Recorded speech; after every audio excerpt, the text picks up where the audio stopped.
NDA छोड़ेंगे नीतीश, नड्डा से मिलने के बाद तस्वीर हुई साफ। तेजस्वी से नीतीश की मुलाकात के बाद से घबराई बीजेपी। जेपी नड्डा बिना किसी कार्यक्रम के अचानक पहुंच गए नीतीश के आवास। नमस्कार, आपके साथ मैं हूं आदित्य कुमार। नीतीश और तेजस्वी यादव की मुलाकात के बाद से ही बीजेपी के अंदर हलचल मची हुई है। सवाल उठ रहे हैं, क्या नीतीश कुमार एक बार फिर से पलटी मारने वाले हैं? और इसी डर के चलते बीजेपी के नेता नीतीश कुमार को मनाने में जुट गए हैं। जेपी नड्डा बिना समय गंवाए नीतीश को मनाने के लिए पटना पहुंच गए। वैसे नड्डा का बिहार आने का कोई प्रोग्राम पहले से तय था, लेकिन पटना आने का उनका कोई कार्यक्रम नहीं था। जेपी नड्डा का दौरा तो भागलपुर का था, लेकिन इस बीच नीतीश कुमार को लेकर खबरें चलने लगी कि नीतीश कुमार पाला बदलने की तैयारी कर रहे हैं।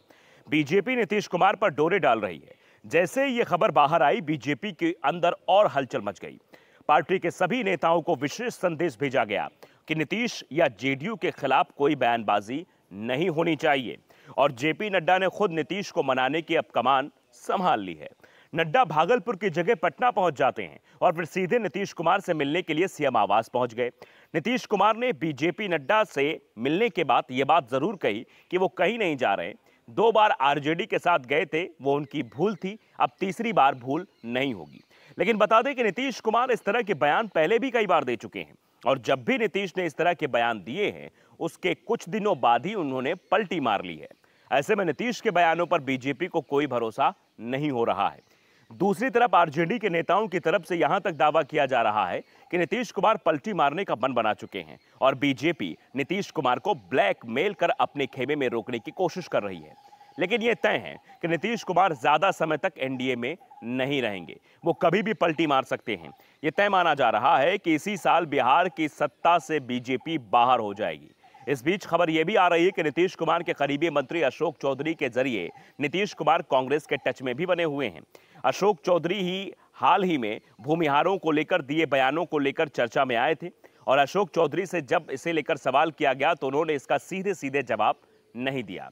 उल्टा यह बयान दे दिया कि मुझे कांग्रेस के टच में ही बताया गया, बिल क्लिंटन पुतिन के टच में क्यों नहीं बताया गया? हम इंटरनेशनल आदमी, हम बाइडेन के टच में रहते हैं। साफ है, नीतीश के करीबी मंत्री के बयान देने से बचते दिखाई दे रहे हैं। इस बीच जिस तरह से पटना में अचानक हलचल मची हुई है, पहले तेजस्वी यादव और नीतीश कुमार के बीच मुलाकात हुई, उसके बाद लालू यादव ने अपने सभी विधायकों को पटना बुला लिया। बंद कमरे में विधायकों के साथ बैठक हो गई, और बैठक में क्या बातचीत हुई इसे भी इस बार सार्वजनिक नहीं किया गया। दावा किया जा रहा है कि विधायकों ने लालू और तेजस्वी में आस्था जताते हुए साफ कह दिया है कि वो जो भी फैसला करेंगे वो सभी को मंजूर होगा। यानी नीतीश कुमार से बातचीत का जिम्मा अब पूरी तरह से आरजेडी ने लालू यादव को सौंप दिया है। ऐसे में अगर नीतीश कुमार पलटी मारने की तैयारी कर रहे हैं तो फिर ये इसी महीने देखने को मिल सकता है, या फिर कह लीजिए कि इस साल के आखिरी तक।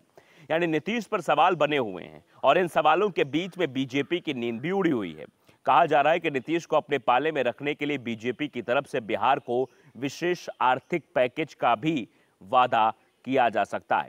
और इसी बात को लेकर अपनी बात प्रमुखता से नीतीश कुमार हमेशा से रखते रहे हैं कि बिहार को एक विशेष राज्य का दर्जा दिया जाए। तो क्या वाकई में अब उनकी इस मांग को स्वीकार कर लिया जाएगा, या फिर नीतीश कुमार फिर से एक बार पलटी मारने के लिए तैयार हो गए हैं? तनव दर्पण न्यूज को अगर आपने सब्सक्राइब नहीं किया, जरूर कर लीजिए, बेल आइकन दबाइए, ताकि अपडेट के साथ खबरें आप तक तुरंत पहुंचती रहें। नमस्कार।